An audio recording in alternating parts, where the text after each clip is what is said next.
COVID-19 atau coronavirus merupakan family virus yang menyebabkan pelbagai penyakit dari sesama sehingga mengakibatkan penyakit yang lebih teruk lagi seperti MERS-CoV dan SARS-CoV. Menurut fakta, COVID-19 telah mula dikesan tersebar di Wuhan, China. Sebahagian besar daripada pesakit awal telah dikesan mengadakan aktiviti jual beli di pasar yang terletak di Wuhan, China. Pasar tersebut merupakan pusat menjual haiwan liar yang dikenal pasti menjadi punca penyakit ini terjadi. Virus COVID-19 ini pada mulanya dikenal pasti oleh pihak berkuasa di Wuhan, Hubei, China yang telah menyebabkan wabak penyakit coronavirus sehingga hari ini.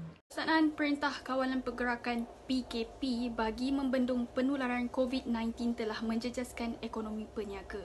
Hampir 90% permis tidak dapat beroperasi dan jumlah ini semakin menurun semasa PKP yang kedua dan seterusnya. Dan permis-permis yang dibuka ibarat menunggu masa sahaja, iaitu sekadar menghabiskan stok sedia ada sahaja. COVID-19 turut memberi kesan terhadap politik negara iaitu penangguhan kegiatan perundangan dan perhubungan antarabangsa.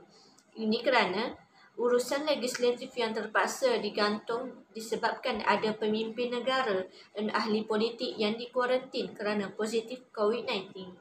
Jadual pilihan raya juga terpaksa ditunda dan dibatalkan kerana dikuatiri akan merebakkan COVID-19 di dalam negara. Ke atas sosial yang seterusnya ialah peningkatan kes bunuh diri. Seperti yang kita tahu bahawa rakyat Malaysia sekarang mempunyai emosi yang tidak stabil sehingga ada yang mempunyai kemurungan dan lebih teruk lagi mereka mengambil jalan pintas untuk bunuh diri disebabkan oleh berlakunya kemurungan yang terlalu teruk. Kemurungan ini berlaku kerana ada yang stres belajar kat rumah dan ada juga yang stres tidak dapat balik ke kampung berjumpa dengan keluarga. Dengan ini mereka mengambil jalan pintas iaitu dengan membunuh diri. Penutupan sekolah adalah salah satu daripada kesan negatif akibat penularan virus COVID-19. Menurut statistik, hampir separuh populasi pelajar global berdepan penutupan sekolah yang dijangka akan berlanjutan dalam tempoh masa yang lama. Keputusan itu dibuat kerana kawasan yang mempunyai ramai orang akan meningkatkan lagi risiko jangkitan dan penularan virus. Penutupan sekolah akibat COVID-19 dijangka memberi impak yang teruk terhadap pendidikan kanak-kanak dan remaja walaupun dalam jangka masa yang singkat. Selain itu, peperiksaan yang penting juga terpaksa ditangguhkan atau dibatalkan sekaligus menjejaskan pentadsiran pembelajaran di sekolah. Terdapat beberapa langkah dalam mengekang penularan virus COVID-19. Yang pertama dari aspek individu, iaitu saya dan kamu. Apakah yang perlu kita lakukan? Yang pertama ialah menjaga penjarakan sosial. Seperti contoh, sekiranya saya pergi ke supermarket dan saya perlu menjaga jarak saya dengan pembeli yang lain sebanyak 1 meter. Yang kedua pula ialah elak pergi ke tempat yang mempunyai ramai orang. Saya pernah baca dalam satu artikel ini yang mengatakan bahawa virus COVID-19 ini akan merebak secara meluas dan aktif sekiranya satu tempat itu mempunyai ramai orang. Jadi kerajaan telah melaksanakan SOP agar dapat mengikut prosedur yang ditetapkan. Dikenakan kompaun serta-merta terhadap mana-mana individu termasuk orang kenamaan seperti selebriti dan ahli politik yang didapati melanggar SOP.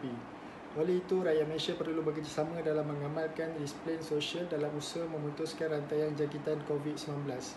Langkah yang seterusnya ialah menghulurkan bantuan bagi meringankan beban masyarakat. Pandemik COVID-19 telah memberi kesan yang besar kepada rakyat Malaysia, terutamanya mereka yang terjejas pendapatannya.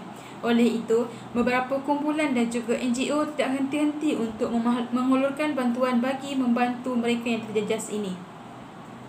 Sebagai contoh, pendakwa bebas Ustaz Abid Liu.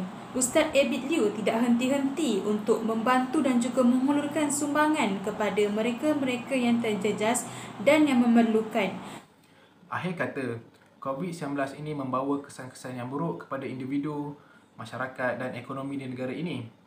Pelbagai usaha telah dilakukan untuk membendung penularan serta memutuskan rantaian jangkitan.